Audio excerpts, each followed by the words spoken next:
Very good morning dear students. भौतिक विज्ञान class 12 देखेंगे 12वीं क्लास। तो भौतिक विज्ञान में जो पिछली क्लास हमारी थी उसमें बताए थे वैद्युत द्विध्रुव आगमन क्या होता है। बाद में वैद्युत द्विध्रुव के कारण अच्छी स्थिति के लिए वैद्युत क्षेत्र की तीव्रता। आज बात करेंगे वैद्युत द्विध्रुव के कारण निरक्षी स्थिति के लिए वैद्युत क्षेत्र की तीव्रता। चलिए देखते हैं वैद्युत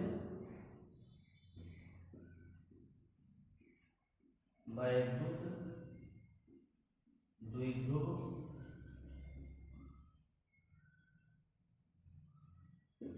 के कारण वैद्युत द्विध्रुव के कारण निरक्षी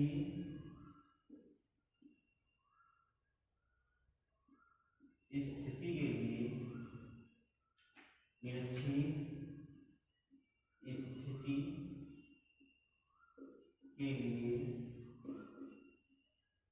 वैद्युत क्षेत्र की तीव्रता वैद्युत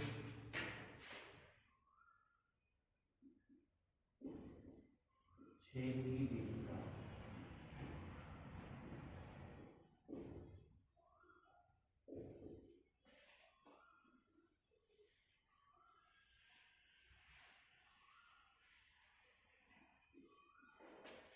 चलिए बात करते हैं वैद्युत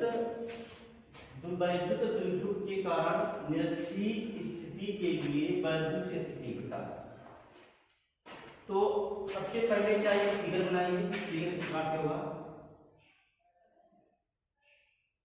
फिजिक्स में चित्र जो है भैया बनाना बहुत जरूरी है।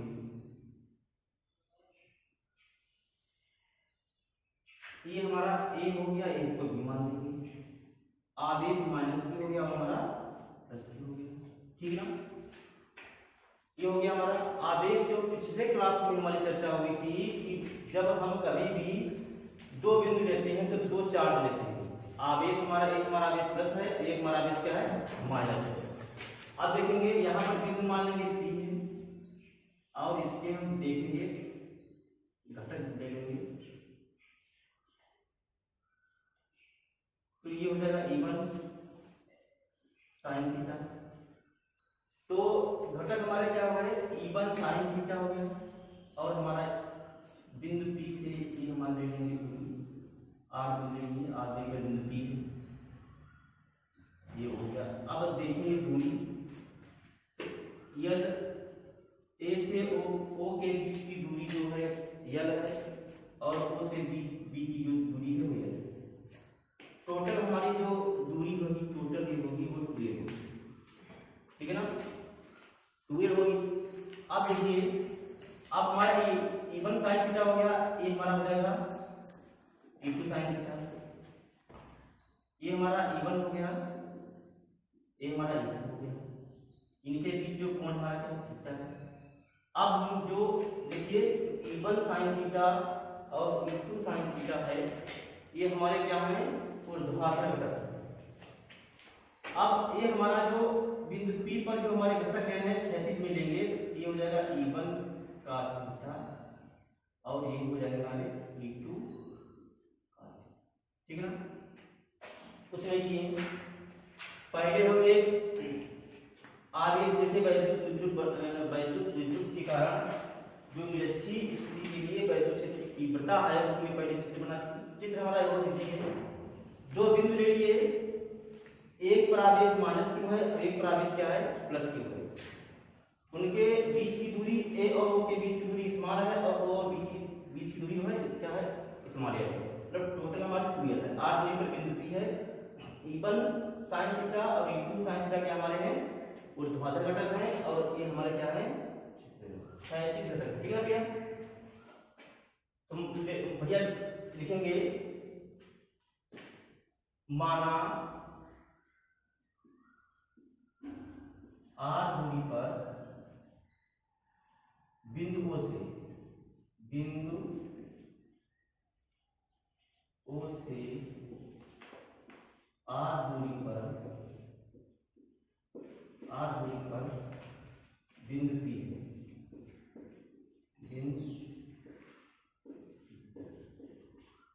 माना बिंदु O से R दूरी पर जो बिंदु है वो क्या है P, और बिंदु P पर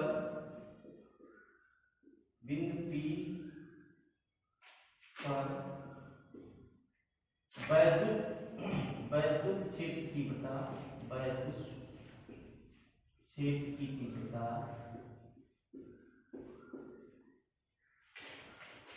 बिंदु P पर वैद्युत क्षेत्र की तीव्रता क्रमशः E1 व E2 है, जो कि ऊर्ध्वाधर होने के कारण ऊर्ध्वाधर E1 और E2 हमारे क्या है, तो तीव्रता है वो ऊर्ध्वाधर है। अब भैया ऊर्ध्वाधर जो होता है वो क्या होता है, आपस में क्या होता है, वो कैंसिल होता है। तो ऊर्ध्वाधर होने के कारण आपस में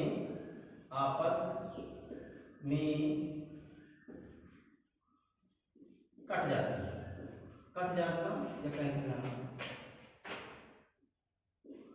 जाते हैं। और क्षैतिज घटक E1 cos थीटा व E2 cos थीटा एक ही दिशा में होने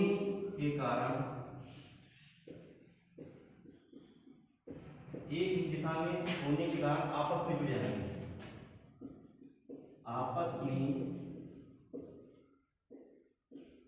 जुड़ जाते हैं। देखिए आपस में जुड़ जाएंगे तो हमारी तीव्रता जो हो जाएगी, परिणामी तीव्रता हो जाएगी E1 cos थीटा प्लस में E2 cos। ठीक, अब हमारा जो E1 है और E2 है, तो बिंदु P पर आवेश -2 आवेश के कारण वैद्युत क्षेत्र की तीव्रता और प्लस आवेश के कारण वैद्युत क्षेत्र की तीव्रता, दो तीव्रताएं लेंगे, बाद में E1 E2 का मान हम रखेंगे। तो लिखेंगे यहां पर प्लस Q आवेश के कारण वैद्युत क्षेत्र की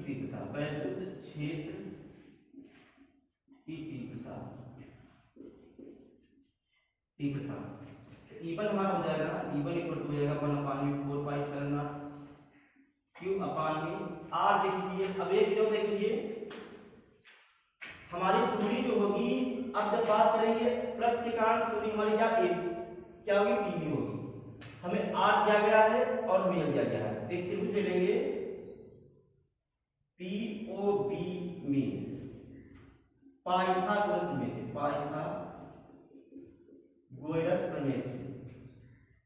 प्रमेय से। तो क्या हमारा R दूरी में हमारा जन्म दिया है R और आधार यह दिया गया है, तो हम कर निकाल देंगे। तो हमारी PB हमारी हो जाएगी, ये हो जाएगी भैया R का स्क्वायर प्लस L का स्क्वायर। तो PB इक्वल टू हो जाएगा हमारा अंडर रूट में R का स्क्वायर प्लस में L का स्क्वायर। तो दूरी हमारी क्या जाएगी, R स्क्वायर प्लस में L स्क्वायर, ये हमारा हो गया समीकरण को एक मान लीजिए।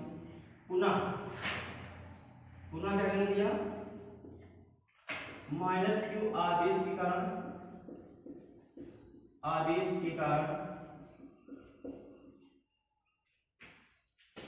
वैद्युत क्षेत्र की तीव्रता, वैद्युत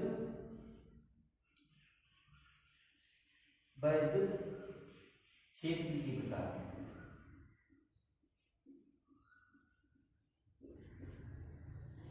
देखेंगे।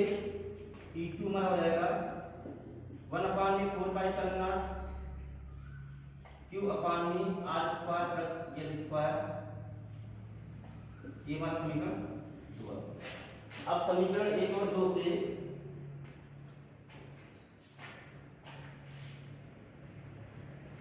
अब समीकरण देखेंगे, एक ये हो गया, अब एक हमारा समीकरण हो गया। अब समीकरण एक और दो को क्या रखेंगे, सर इसमें रखेंगे, देख E1 और E2 का मान, तो परिणामी तीव्रता हमारी हो जाएगी यार, थोड़ा सी डाल दीजिए,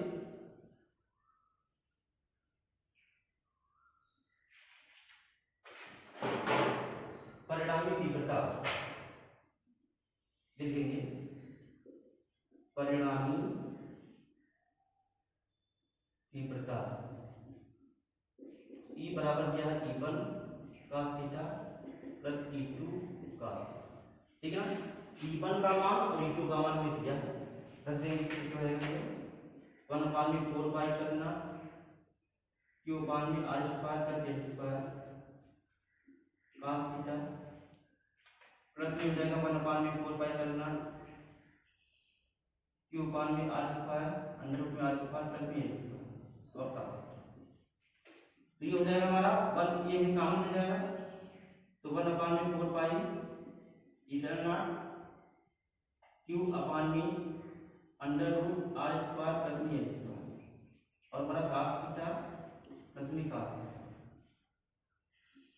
तो ये हो जाएगा हमारा 1/4 पाई इधर नॉट Q/में r square plus h square, ये कर देंगे रूट, तो 2 cos थीटा बनेगा, 2 cos थीटा। अब देख लीजिए इसका मान हमारा कितना मिला भैया, मिला है r स्क्वायर प्लस में l स्क्वायर। अभी जो बात की थे पाइथागोरस में से, तो हमारा क्या r स्क्वायर और l स्क्वायर आ गया हमारा, तो अब देखिए जितनी दूरी ये होगी उतनी दूरी ये होगी, ठीक है ना। तो cos थीटा निकाल लेंगे, cos थीटा हमारा होता क्या है,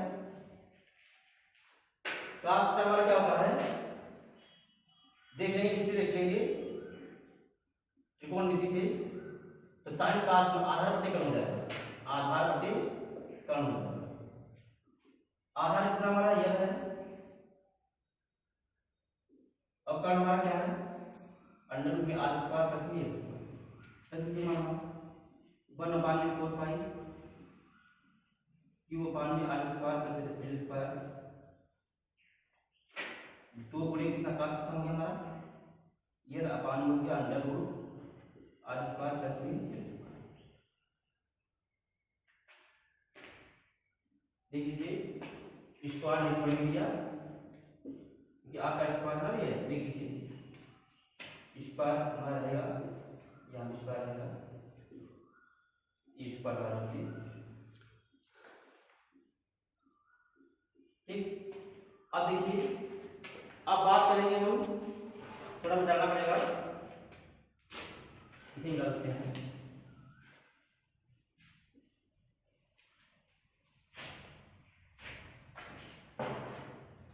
तो हमारा भैया ये हो जाएगा, यहां देख लीजिए ई लेते रहेंगे, ई हमारा हो जाएगा Q/4 pi epsilon not 1/, under, ये हो जाएगा जब स्क्वायर आओगे तो रूट हो जाएगा, तो हो जाएगा r स्क्वायर प्लस में l स्क्वायर, और गुणे में हमारा क्या है 2 गुणे l/में r स्क्वायर प्लस में l स्क्वायर का रूट, ठीक है ना। तो ये हो जाएगा हमारा 1/4 पाई करना 2ql/में, अब देखिए इसकी घात क्या है 1/2 है भाई, रूट में जब कोई होता है तो उसकी घात हमारी क्या होती है 1/2 होती है, और इसकी घात भी 1 है, तो 1 प्लस 1/2 कितना जाएगा 3/2, ठीक है ना। इसका हो जाएगा r square plus l square की पावर कितना 3/2, ये हो जाएगा 1/4 पाई एप्सिलॉन नॉट। अब जानते हैं कि 2ql हमारा क्या है वैद्युत द्विध्रुव आघूर्ण, क्या किया P हमारा हो जाएगा 2ql, इसको क्या ध्यान रखेंगे, पिछली क्लास में द्विध्रुव आघूर्ण की तुलना को चर्चा की गई ना भैया, तो हो जाएगा 2ql यानी हमारा हो जाएगा P/में r³ plus l square power 3/2। अब ये चीजें कीजिए भैया, सभी लोग ध्यान देंगे, जब पिछली क्लास में बात हुई थी वैद्युत द्विध्रुव आघूर्ण, वैद्युत द्विध्रुव के कारण, आज बात हुई है निरक्षी की, अब पिछली क्लास में बात हुई थी अच्छी स्थिति की, तो अच्छी टी में दिखाया था कि आर जो है यहाँ पर जो आर की वैल्यू से बड़ी थी, अब यहाँ वही कंडीशन यहाँ पे रहेगी, एल जो हो जाएगा लेस देन आर, मतलब तो अब एल हमारा बहुत छोटा है तो एल स्क्वायर को हम क्या करेंगे, छोड़ देंगे। ये हमारा हो जाएगा भैया 1/4 पाई एप्सिलॉन नॉट पी अपान में क्या हो गया आर स्क्वायर पावर में 3/2। अब देखिए यहाँ स्क्वायर है 3 2 से तो कैंसिल हो गया, तो हमारा क्या गया 1/4 पाई, ये पानी क्या हो गया हमारा आर। ये भैया हमारा आ गया, ये हमारा आ गया वैद्युत द्विध्रुव के कारण निरक्षीय स्थिति के लिए वैद्युत क्षेत्र की तीव्रता। ये व्यंजक हमें प्राप्त हो गया। एग्जाम में कई बार पूछा गया 14 में, 2014 में, 16 में और 18 में पूछा गया है, इंपॉर्टेंट है भैया, इसको थोड़ा सही देखेंगे, ठीक है। तो हमारा ये जो टॉपिक था हमारा वैद्युत द्विध्रुव के कारण निरक्षीय स्थिति के लिए वैद्युत क्षेत्र की तीव्रता प्रूव कर दिए। यह आ गया E = 1/4 pi epsilon not P अपान में R, ठीक है ना। इस हार्मोनिक चित्र को ध्यान रखना है, जो हमारे उर्ध्वाधर घटक हैं वो क्या हो जाएंगे, हमारे कट जाएंगे, मतलब कैंसिल हो जाएंगे, और जो क्षैतिज है एक दिशा में है वो क्या होंगे, जुड़ जाएंगे। दोनों को जोड़ दिए हैं, बाद में हम R का मान दिया था, L का मान दिया था, 5 मेल लगा दिए तो हमारा ये गढ़ का मान आ गया, मतलब की दूरी जो B और P की आ गई। अब जितनी दूरी इसकी है उतनी दूरी क्या होगी, R square plus L square. जितनी दूरी BP की है उतनी दूरी क्या होगी, AP की होगी, इतना रखना है।